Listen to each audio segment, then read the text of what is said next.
नमस्कार दोस्तों, स्वागत है आपके अपने चैनल आईएएस एनालिसिस में। आंसर राइटिंग सीरीज के अंतर्गत आज हम लोग बात करेंगे हिस्ट्री सीरीज के अंतर्गत अभ्यास प्रश्न संख्या यहाँ पे 15 होगा। और काफ़ी स्टूडेंट का मेरे पास मैसेज आ रहा है कि बाकी अन्य जो सब्जेक्ट है उसको भी शामिल किया जाएगा। बिल्कुल शामिल यहाँ पे होगा ही होगा।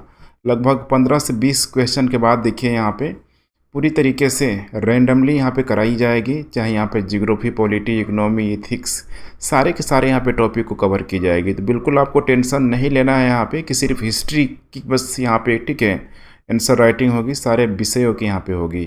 वीडियो के लास्ट में आप मिलता है एक अभ्यास प्रश्न, उसे आप लोग ज़रूर ही यहाँ पे करके टेलीग्राम ग्रुप में भेजें ताकि हम लोग उसके शानदार तरीके से रिव्यू कर सकें, आप भी अपने कमियों को, खूबियों को अच्छी तरीके से जान पाए। चलिए हम लोग क्लास को यहाँ पे शुरू करते हैं। पीडीएफ के लिए टेलीग्राम चैनल को ज्वाइन कर लीजिए, नए लोग हैं तो यहाँ पे चैनल को सब्सक्राइब कर लीजिए। कोई भी क्यूरी हो तो यहाँ से आप व्हाट्सएप कर सकते हैं। आज का जो प्रश्न है बड़ा इंटरेस्टिंग प्रश्न है। देखिए, सूफीवाद क्या है, वर्तमान समय में सूफीवाद किस प्रकार प्रासंगिक है, यहाँ पे स्पष्ट करना है। बहुत ही आसान सा सवाल है, इसमें बहुत अधिक देखिए रटने की यहाँ पे ज़रूरत नहीं होती है कि बहुत सारे जो सूफी संतों के यहाँ पे नाम लिखना शुरू कर दिया, उनकी जो आइडियोलॉजी है उनका लिखना शुरू कर दिया। एक जनरलाइज अगर आपका यहाँ पे कॉन्सेप्ट होगा तो आप इससे कर जाएंगे। वर्तमान से इसे कोरिलेट भी करके आप बहुत अच्छे तरीके से इससे आंसर राइटिंग को कर सकते हैं। जैसे कि मैं एक एग्जांपल्स आपको बताने वाला हूँ वहाँ पे। देखिए कोई भी धर्म है ना, देखिए कोई भी रिलीजन है, कोई ऐसा धर्म नहीं है जो बिल्कुल यहाँ पे प्योर है, बिल्कुल श्योर है। हर एक धर्म में कुछ न कुछ यहाँ पे बुराइयाँ होती ही होती हैं। अगर उस धर्म के बारे में जानते हैं तो उन बुराइयों को भी आप लिख सकते हैं। अगर उसका यहाँ पे समाधान की अगर बात आए तो उस समाधान को भी आप आसानी से मेंशन कर सकते हैं।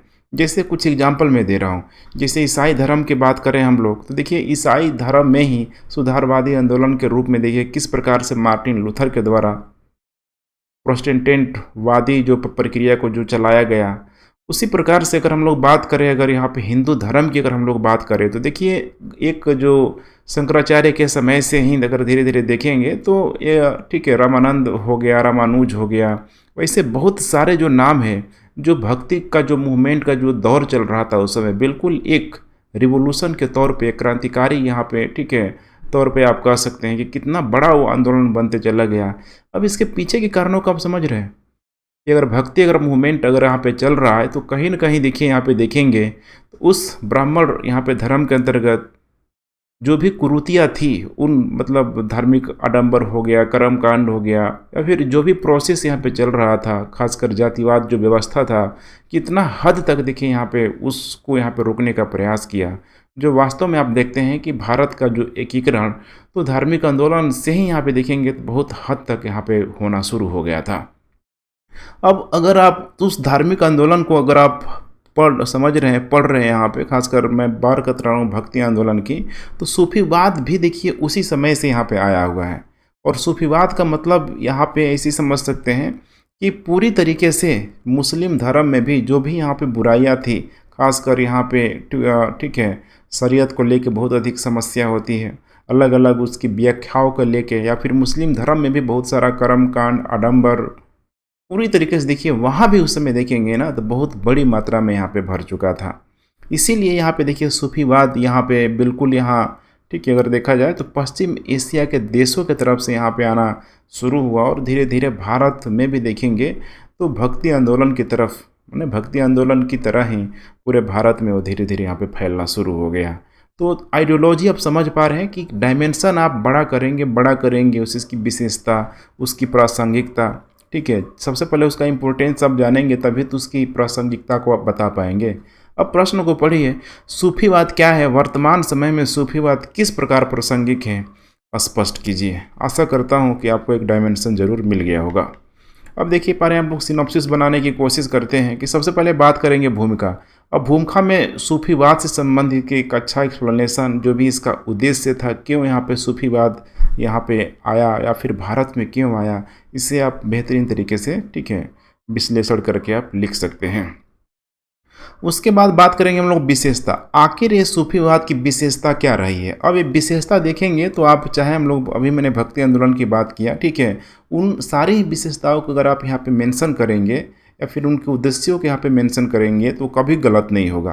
क्योंकि यहाँ पे देखिए लक्ष्य तो लगभग लगभग सेम है, चाहे भक्ति आंदोलन की बात करें चाहे सूफी आंदोलन की, बस थोड़ा सा रास्ता यहाँ पे अलग अलग है, रिलीजन बेस पे यहाँ पे चेंज हो रहा है। ठीक है, तो इस चीज़ को आपको समझना है।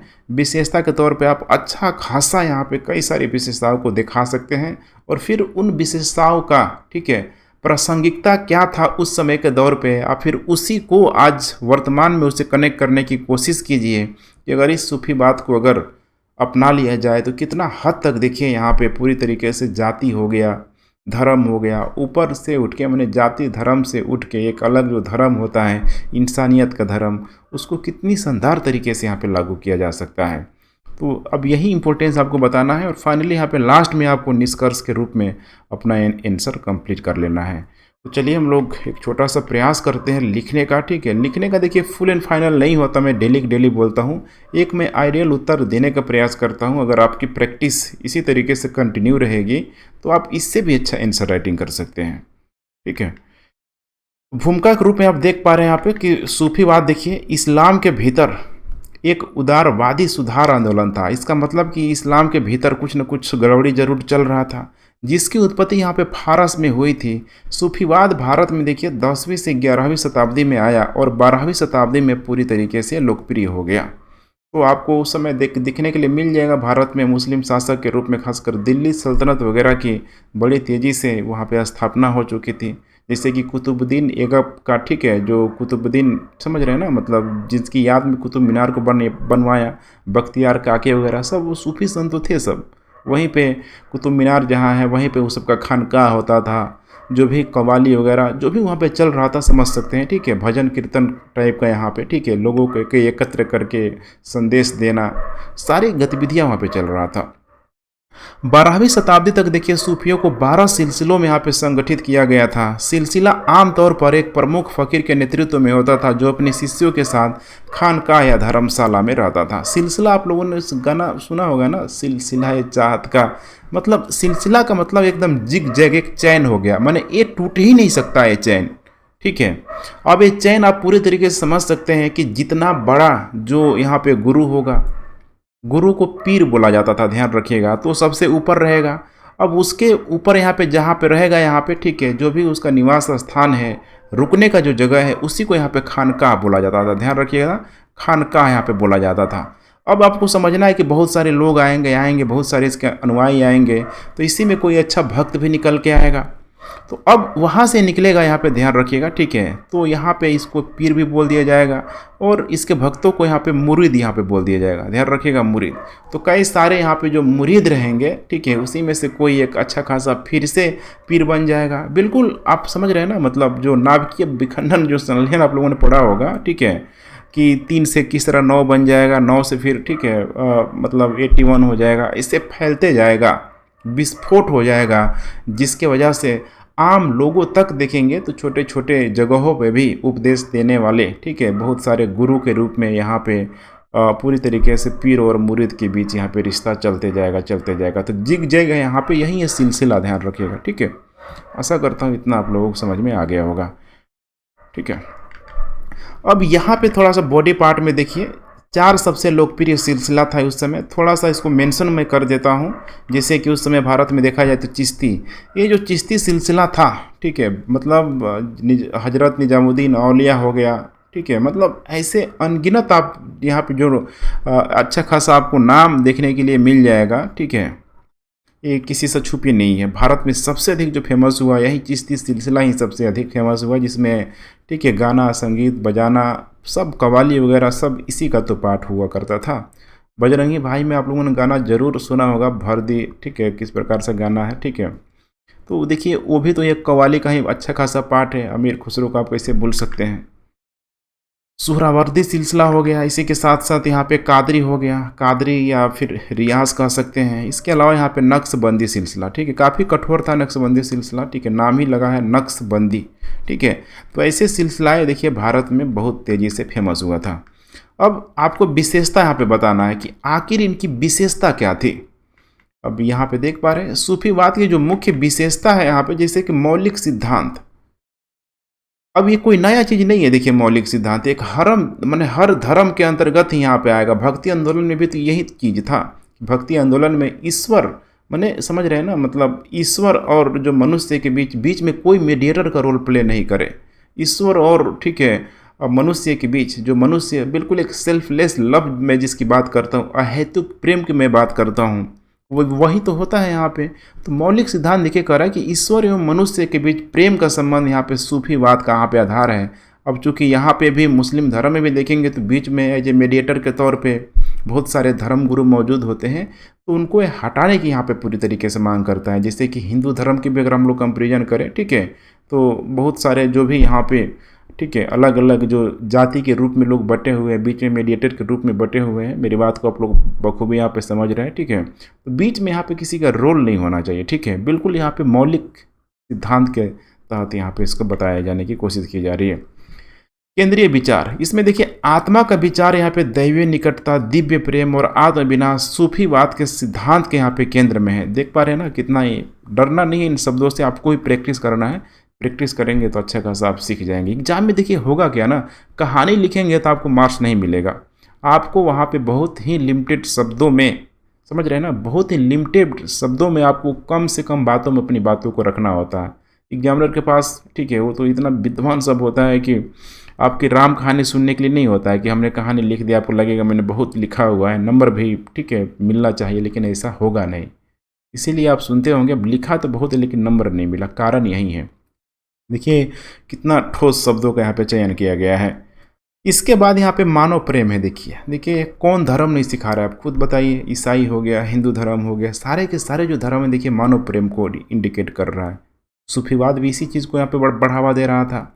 सूफीवाद के अनुसार ईश्वर से प्रेम का अर्थ मानवता से प्रेम है। इस प्रकार उन्होंने इस बात पर जोर दिया कि ईश्वर की सेवा मानवता की सेवा के अलावा और कुछ भी नहीं है। बोलते हैं ना कि अगर तुम मंदिर में अगर नहीं जा सकते हो तो ठीक है, तो दीन दुखियों की भलाई कर दो। हिंदू धर्म में बोला जाता है कि अगर तुमने मतलब प्यासे को अगर पानी पिला दिया, ठीक है, तो कई सारे तीर्थों के बराबर है। तो ऐसे ही नहीं कहा जाता है, वो मानवीय प्रेम को यहाँ पे दिखाने की यहाँ पे कोशिश की जाती है। उसी प्रकार से यहाँ देखिए यहाँ पे समानता में विश्वास, हर धर्म में देखिए इक्वलिटी पे यहाँ पे जोड़ दिया जा रहा है। लेकिन समाज तो चूंकि हमारा इक्वल है नहीं यहाँ पे, तो यहाँ पे समानता का संदर्भ इस बात पे है कि सूफीवाद सभी धार्मिक और सांप्रदायिक भेदों से परे है तथा मनुष्य सभी को यहाँ पे ठीक है मैंने सारे मनुष्यों को यहाँ पे समान मानता है। इसीलिए आपको याद होगा ठीक है जो ठीक है क्या बोलते हैं कि अजमेर शरीफ में ठीक है जो वहाँ के जो ठीक है चिश्ती जो सिलसिला के जो हेड हुआ करते थे, ठीक है, ख्वाजा मोहिउद्दीन चिश्ती करके काफ़ी नाम फेमस है, आप लोग बखूबी उनसे परिचित होंगे। ठीक है, देखिए उनके सामने मतलब जो भी जाता था ना, मतलब कोई आज के समय में जैसे मंदिर वगैरह है, आप लोगों ने देखा होगा कि एक स्पेशल वहाँ पे लाइन यहाँ पे कर दिया था। खासकर दक्षिण भारत में देखेंगे तो वहाँ पे मंदिरों में लाइन लगने के लिए भी देखेंगे तो बहुत सारे जगहों पे स्पेशल, समझ रहे हैं ना, स्पेशल लोगों के लिए या फिर स्पेशल एंट्री, उतना भीड़ में ना लगना पड़े, अलग से यहाँ पे ठीक है पैसा यहाँ पे लिया जाता है। समझिए बीच में भी यहाँ पे पैसा लिया जाता है। तो यहाँ पे ईश्वर के पास जा रहे हैं यहाँ पे, तो सबको यहाँ पे ध्यान रखना है। यहाँ पे सबको क्या है, यहाँ पे इक्वल है, सबको यहाँ पे समान है। तो यहीं पे यहाँ पे बताने की कोशिश किया जा रहा है कि ईश्वर के यहाँ पे समक्ष सबको ही समान है। ठीक उसी प्रकार से जैसे कि एक स्कूल में अगर कोई जाता है तो एक ड्रेस कोड यहाँ पे लागू किया जाता है, एक मतलब आइडेंटिफिकेशन के लिए, जाति, धर्म, लैंग्वेज, हर तरह से यहाँ पे अमीर गरीब कोई कुछ नहीं, बिल्कुल यहाँ पे समान है। इसीलिए यहाँ पे भी यहाँ पे बताने की कोशिश की जा रही है कि धार्मिक और सांप्रदायिक भेदों से परे है तथा सभी मनुष्यों को यहाँ पे समान मानता है। आत्म अनुशासन की बात की जा रही है कि सूफीवाद आत्म अनुशासन पर भी यहाँ पे जोर देता है और इसे ईश्वर का ज्ञान प्राप्त करने के लिए यहाँ पे आवश्यक मानता है कि आत्म अनुशासन, समझ रहे हैं ना, यहाँ पे बहुत ज़रूरी है यहाँ पे। उसी तरीके से यहाँ पे आंतरिक पवित्रता पे भी कि बाहरी दिखावा सिर्फ ये चीज़ नहीं होना चाहिए। यह रूढ़ि मुस्लिम संप्रदाय जो कि बाहरी आचरण पर जोर देते हैं, उसके विपरीत सूफीवाद आंतरिक शुद्धता पर जोर देता है। होता है ना, जिससे कि बहुत सारे उसमें भी पद होते हैं, ठीक है, आप लोग बखूबी मेरी बात को समझ रहे हैं। तो होता है बाहरी जो आडंबर है, मतलब उसको कितना अच्छे तरीके से दिखाना, लेकिन आंतरिक चीज़ों को पूरी तरीके से यहाँ पे गायब कर देना। सब यहाँ पे वही है कि वर्तमान में जो भी भोग विलास का लाइफ है उसकी वजह से सारी चीज़ें जोर शोर से चलने लगती है। कुछ और भी यहाँ पे चीज़ें हैं, जैसे कि वर्तमान समय में सूफीवाद की प्रासंगिकता यहाँ पे क्या हो सकती है, किस प्रकार से इस सूफीवाद को अप्लाई करने से जो हमारा पूरा वर्ल्ड है, हमारा पूरा भारत है, या फिर जो इंसानियत है, बेटर एंड बेटर यहाँ पे हो सकती है। जैसे कि नंबर 1 यहाँ पे देखिए अहिंसा। सूफीवाद ईश्वर के प्रति प्रेम और भक्ति में यहाँ पे विश्वास करता है। इसके आदेशों में हिंसा के लिए कोई स्थान नहीं है। यह तालिबान द्वारा अनुसरण किए जाने वाले इस्लाम के हिंसक और कट्टरपंथी रूप के विपरीत है। बिल्कुल देखिए करेंट से इसको जोड़ दिया गया कि वर्तमान में क्या देखिए वहाँ पे तालिबानी जो लोग हैं मुस्लिम कम्युनिटी से बिलोंग करते हैं, लेकिन क्या अब यहाँ पे उस चीज़ को इंडिकेट करके कि सारे के सारे जो एक जो कम्युनिटी है उसी कैटेगरी में है, तो ये कहना पूरी तरीके से सही नहीं है। खुद यहाँ पे अगर ये लोग सूफीवाद की बात को माने जो कि उस मुस्लिम धर्म के अंतर्गत ही यहाँ पे आ रहा है, ठीक है, तो देखिए कितना बेहतर हो सकता है। तालिबानी इस तरीके से वहाँ पे बिहेवियर नहीं करते। एक जो कट्टरवादी जो परंपरा है या फिर शरीयत के कानूनी को बहुत ही नैरो माइंड से पूरी तरीके से वहाँ पे व्याख्या किया जाता है। समझिए कितना कॉम्प्लेक्स है। उसके बाद से यहाँ पे देखिए प्राणियों में समानता के लिए यह किसी भी सामाजिक वर्गीकरण जैसे कि धर्म, जाति, वर्ग या लिंग में विश्वास यहाँ पे पूरी तरीके से नहीं करता है। इसकी देखिए बाकायदा इसी को तो आर्टिकल 15 के तहत भारत के संविधान में भी वर्णित किया गया है कि किसी भी इन प्रकार से इन चीज़ों में यहाँ पे किसी भी प्रकार का यहाँ पे डिस्क्रिमिनेशन यहाँ पे नहीं किया जाएगा। वही चीज़ यहाँ पे भी आपको बताना है। लोगों में बढ़ते मतभेदों के बीच सूफीवाद सभी मनुष्यों को आवश्यक यहाँ पे समानता का पूरी तरीके से संदेश देता है। उसी तरीके से सामाजिक कल्याण की बात करें तो देखिए यह सामाजिक कल्याण पर जोर देता है, जिसके परिणाम स्वरूप धर्मार्थ प्रकृति के कार्यों के साथ साथ अनाथालय और महिला सेवा की यहाँ पे स्थापना करना। ये एनजीओ वगैरह देखिए आजकल चल रहा है, ठीक है, जो pure and sure NGO type का है, बहुत अच्छे तरीके से आप कह सकते हैं, ठीक है। शेल्टर होम हो गया या फिर बुजुर्गों के लिए हो गया, कितना देखिए शानदार काम है वहाँ पे। निजामुद्दीन औलिया धर्म या जाति से परे ज़रूरतमंदों के बीच उपहार बांटने के लिए काफ़ी प्रसिद्ध थे। यहाँ पे ध्यान रखिएगा कौन, निजामुद्दीन औलिया, ठीक है। सामाजिक कल्याण के कार्यों का महत्व कोविड-19 के महामारी के दौरान महसूस किया गया। जरूर ही आपको ऐसा एग्जाम्पल देखने के लिए मिल जाए, मतलब मिला ही होगा इसमें नो डाउट, ठीक है, कोविड के दौरान कि एक हिंदू एक मुस्लिम की सपोर्ट कर रहा है, मुस्लिम हिंदुओं की सपोर्ट कर रहा है। यही चीज़ को आपको समझना है ना कि जो यहाँ पे सोशल जो वेलफेयर की यहाँ पे बात की जा रही है, यही चीज़ तो देखिए भारत में एकता, अखंडता, अछूतता को पूरी तरीके से बनाए रहेगा। भारत क्या है, ठीक है, आपके और हमारे मिलने से पूरी तरीके से भारत है, ठीक है। अगर हमारे में ही फूट पड़ जाए तो फिर भारत कभी भी एक राष्ट्र के रूप में एक नेशनलिज्म का जो भाव लिए कभी यहाँ पे एकता और अखंडता के बंधन में बंध नहीं सकता है, वरना फिर वो दिखावा ही होगा। देखिए डेमोक्रेसी में कितना भारत का जो रैंक है यहाँ पे नीचे जा रहा है। तो आपको यहाँ पे समझना है, यहाँ पे सोशल वेलफेयर के, ठीक है, बहुत यहाँ पे बल देना यहाँ पे पूरी तरीके से ज़रूरी है। कुछ और भी चीज़ों को देख लेते हैं हम लोग, नैतिकता को लेके, इथिकल वैल्यू को लेके। देखिए ये कोई नया चीज़ नहीं है ना, मैं आपको दिखा रहा हूँ कि देखिए ऐसे प्रश्नों को डील आप कैसे कर सकते हैं। बिल्कुल जनरलाइज डील करना है आपको, और एग्जामिनर यकीन मानिए आपकी कॉपी में, ठीक है, रेड यहाँ पे पेन नहीं लगा सकता है। ऐसी चीज़ों को देखेगा तो एक मौलिकता आपके आंसर में झलकेगा। ऐसे समय में जब सत्ता के लिए संघर्ष यहाँ पे प्रचलित पागलपन है, देख रहे हैं यहाँ पे ना, यहाँ पे मतलब एक कहावत है, ठीक है, भाई भाई न रहा, दोस्त दोस्त न रहा, तो कुछ उसी टाइप का यहाँ पे कि सत्ता के लिए संघर्ष प्रचलित पागलपन पर है। तो सूफीवाद लोगों को उनके दायित्वों की याद दिलाता है। कलह और संघर्षपूर्ण इस दुनिया में यह शांति एवं सद्भावना का यहाँ पे संदेश देता है। इसमें एक अशोक का मुझे स्टेटमेंट याद आ रहा है, ठीक है, कि अशोक ने बोला हुआ था भी कुछ अभिलेखों में, ठीक है, नाम भी मैंने उत्कीर्ण भी करवाया था अपने उस संदेश को, कि इस, ठीक है, राज्य में या फिर इस दुनिया में अगर हर कोई अपना, ठीक है, रोल प्ले करा, मतलब प्ले करे शानदार तरीके से, तो कभी देखिए हिंसा यहाँ पे होगी ही नहीं। पूरी तरीके से उसने अहिंसा पर बल देते हुए यही बात कहा था कि एक भाई भाई होने का रोल प्ले करे, एक पिता पिता, माता माता, हर चीज़ को, हर रिश्ते को यहाँ पे जोड़ने का उसने प्रयास किया हुआ था, ठीक है। अशोक के अभिलेखों में बाकायदा इस चीज़ को देखने के लिए मिलता है। ये भारत तो देखिए शुरू से ही यहाँ पे इस चीज़ को देख रहे हैं ना, मैंने वसुधैव कुटुंबकम की अवधारणा पे पूरी तरीके से चलता है। उसी तरीके से यहाँ पे कॉन्सेंट्रेशन है। सूफीवाद द्वारा ध्यान पर आध्यात्मिक बल दिया गया। ध्यान हमारे शरीर और दिमाग में बढ़ते तनाव को शांति और संतुलन प्रदान करता है, जो भावनात्मक बल प्रदान करके भक्ति की भलाई और समग्र स्वास्थ्य दोनों को यहाँ पे लाभ पहुँचा सकता है।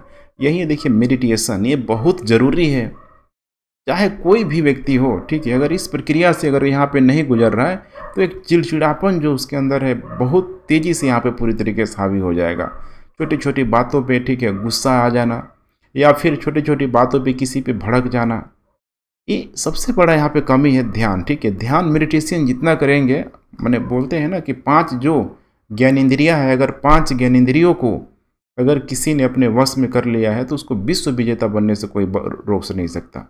लेकिन हो कहाँ पाता है, इन 5 ज्ञानेंद्रियाँ किसी न किसी रूप में देखेंगे तो यहाँ पे पूरी तरीके से डिसबैलेंस हो ही जाता है, जो कि एक बहुत बड़ा यहाँ पे कारण है। तो यहाँ पे समझना है आपको ध्यान, ठीक है। अब यहाँ पे निष्कर्ष में आप बिल्कुल फ्री हैंड है, ठीक है। जितना बेहतरीन तरीके से आपने चीज़ों को समझा है उतना अच्छे तरीके से आप इसे लागू करें, जिससे कि सूफीवाद ने दुनिया में धार्मिक, सांस्कृतिक और सामाजिक जीवन पर एक प्रभाव छोड़ा है। मानवता की सेवा और ईश्वर के प्रति प्रेम की इसकी शिक्षा आज भी लोगों के मन में गूंजती है। सूफी धार्मिक और सांप्रदायिक संघर्षों से दूर रहने के लिए दृढ़ थे और नागरिक समाज में शांतिपूर्ण तत्व यहाँ पे बनने का प्रयास करते थे। इसीलिए, ठीक है, देखिए वर्तमान में इस कठिन और अनिश्चित समय में सूफीवाद की शिक्षाएं दुनिया भर में मानवता के लिए मार्गदर्शक यहाँ पे हो सकती है।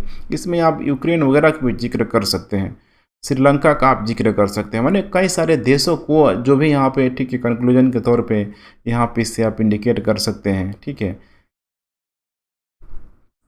तो ठीक है फ्रेंड्स, यही था आज का, ठीक है, प्रश्न का आंसर। अब आपको प्रैक्टिस करना है, ठीक है।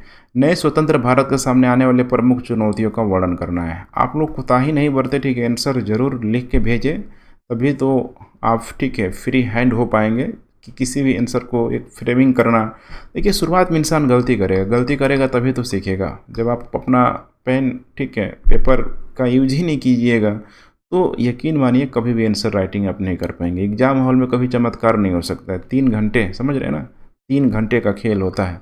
इस 3 घंटे के लिए एक शानदार मूवी आप लोगों ने देखा होगा, ठीक है, खासकर बहुत सारा बाजीराव हो गया, KGF हो गया, संजय लीला भंसाली। देखिए इसी 3 घंटे के परफॉर्मेंस करने के लिए वो लोग कितने सालों तक पूरी तरीके से डेडिकेटेड होता है।